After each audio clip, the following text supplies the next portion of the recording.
Hello, pre-calculus students. Thank you so much for working. I know a lot of you have been getting back to me and saying, Miss Jabs, I'm sorry, I'm working, I'm trying to get things done. But it's kind of confusing and tricky. And I know that these last two sections maybe have been a little bit tricky. Hopefully the rest has been a little bit clearer.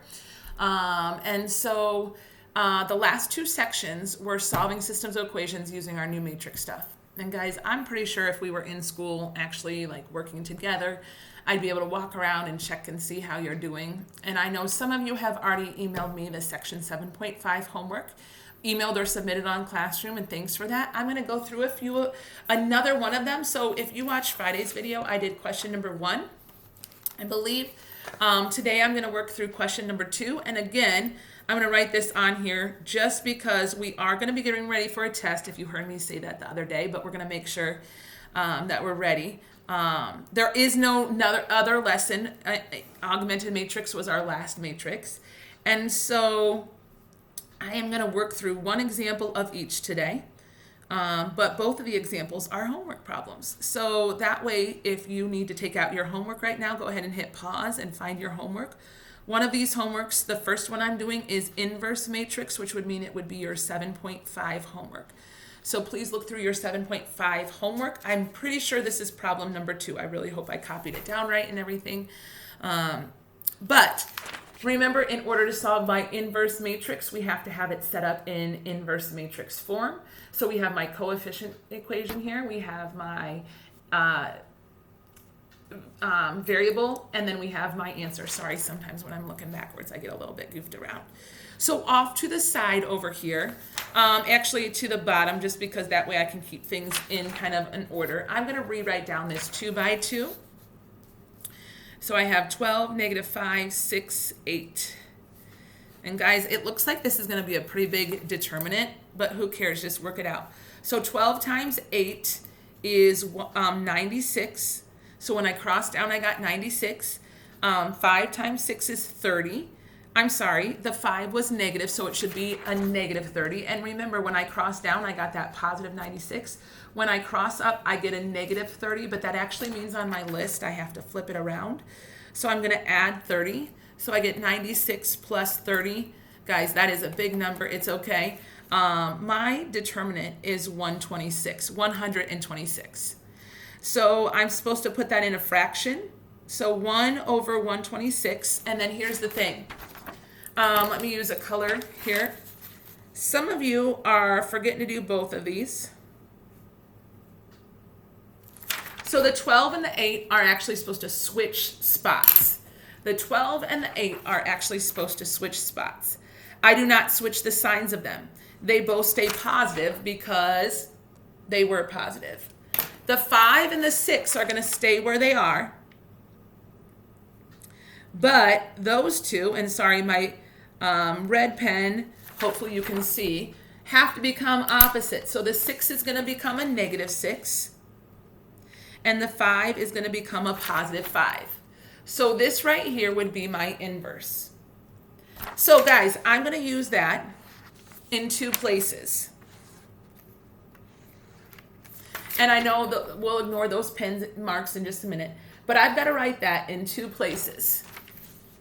So I would always recommend doing this on both sides because then you know you found the right inverse. Because you'll find the right inverse if you get 1, 0, 0, 1. Okay? You found the right inverse if you get 1, 0, 0, 1. Remember, the inverse has to be listed first.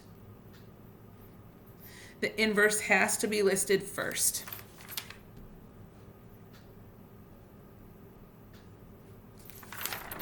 All right, so that would be my next step. I'm going to do this side because I know I should get 1, 0, 0, 1. So 8 times 12 is 96, and 5 plus 6, what do you know? That's 126. It's the exact number we had when we had our determinant. 8 times negative 5, negative 40. Positive 5 times 8 is 40. 40 minus 40 is 0. Negative 6 times 12 And 12 times 6, guys, it's going to go real fast like that most times. All right, 6 times 5, they're both negative, gives me a positive 30. 12 times 8, that's that 96 again. So 0, 126. Distribute out that 126.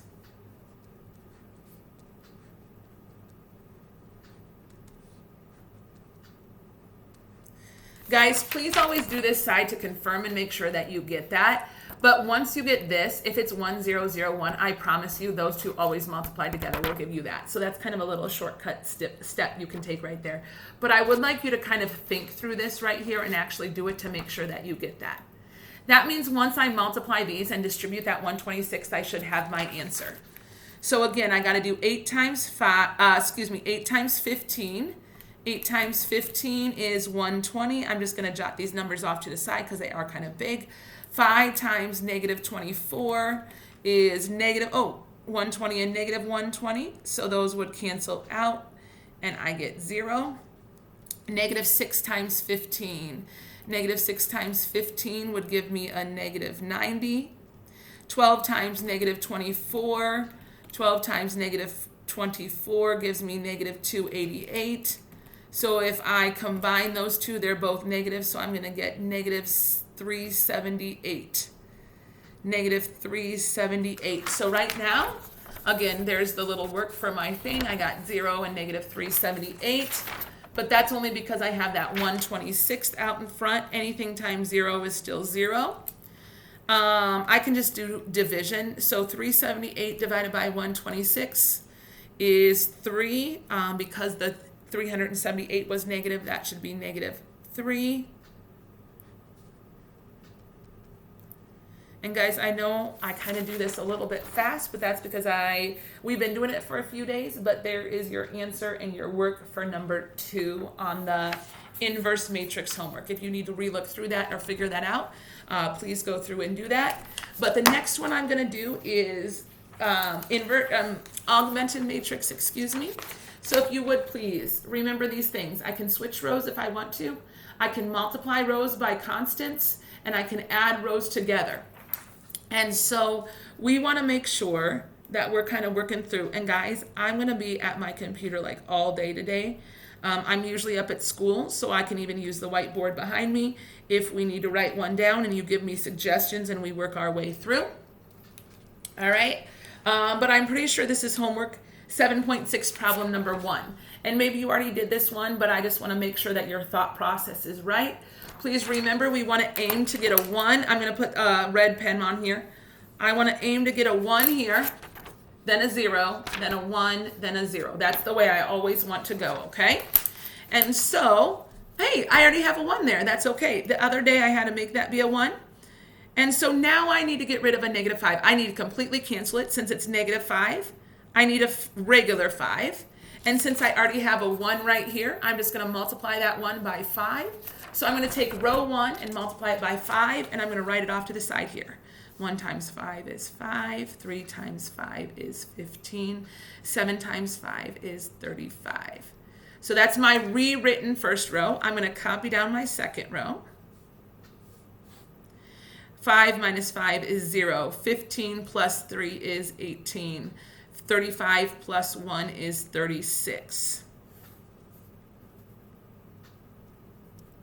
Sorry, I was looking at my red pen circle and I accidentally wrote down a 0 at first. All right.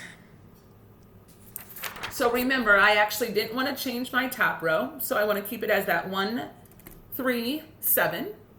But then when I did that work, I got 0, 18, 36, so I'm going to fill that in. So look, I got a 1 here. I have a 0 here. I need to make this a 1. So it's kind of crazy. Remember, we can multiply. It's just a very picky thing. We can multiply, but we can't really divide. So I'm going to say, hey, take that row and multiply it by 1/18. I'm not doing that to add it. I'm just doing that to fix it. So I'm already going to write that next matrix right there. So the top row is still 1, 3, 7. The bottom row is now 1. 18 times 1/18 is 1. 36 times 1/18 is 2. So I already have 1, 0, 1, 2. One of my answers, y, is going to be 2. I now have to use this 1 to get rid of this 3. If I use that 1 to get rid of that 3, it looks like I'm gonna need to multiply it by a -3. Remember, I want 1 to be positive, 1 to be negative. So if I take row 2 and multiply it by -3, 0 times -3 is 0. 1 times -3 is -3. 2 times -3 is -6. Remember, row 1 doesn't get changed. I just write it down. So it looks like if I, again, take row 2 and multiply it by -3 and just rewrite row 1, 1 plus 0, 3 minus 3, whichever way you read that, 6 minus 7. So it looks like I am going to rewrite this 1, 0 in my top because that's what I want. I'm going to keep this 0, 1 in my bottom. And so, sorry, I don't know why my matrix changed size. As it went on, it kind of got smaller there. I don't really know why. I think it's because I had 0s and 1s instead of other things. So right there, I'm done. So the top one says x equals 2. My fault, I'm reading backwards and upside down, guys. X equals 1, y equals 2. So my answer would be 1, 2. And again, I did that right now to kind of think out loud and talk out loud so you guys could hear what I'm doing and saying. And I would like you to work through those. They're not due till tonight. Okay, there's a few more that you need to work on, obviously. But guys, once again, I think I already said this. I'm around and I'm available at my computer. So if you would please, sometime today, whenever you're watching this, you're going to email me. This is how you're going to get the point for this video. You're going to email me and say, thanks, Miss Jabs. I'm feeling like they're going better. I still have, Miss Jabs, thanks for your videos, but I really don't have a clue at all. Hey, after you did that augmented matrix today, I feel like I might be able to attempt them a little bit more, but would you look through the work and send me a picture of already one of them? But in some way, you're going to just email me and check in somehow about how you're feeling about inverse matrix and augmented matrix. Please do realize 7.5, the one for inverse matrix, was supposed to be turned in last night, but actually that one was maybe supposed to be turned in Friday night by midnight. But guys, I just want you to get them in, okay? So that homework, 7.5 was the inverse matrix. 7.6 is augmented, and augmented is not even due till tonight at midnight. So if you have questions on either one of them, just email me and say, hey, Miss Jabs, I'm still not sure. Just email me today and say, how are inverse and augmented matrix going? All right? Hopefully that helped out. Maybe tomorrow I'll give another answer to one of the augmented matrices. And then as we move forward and working on getting our test in before we leave for spring break. I hope you guys are doing well. I miss you. Bye.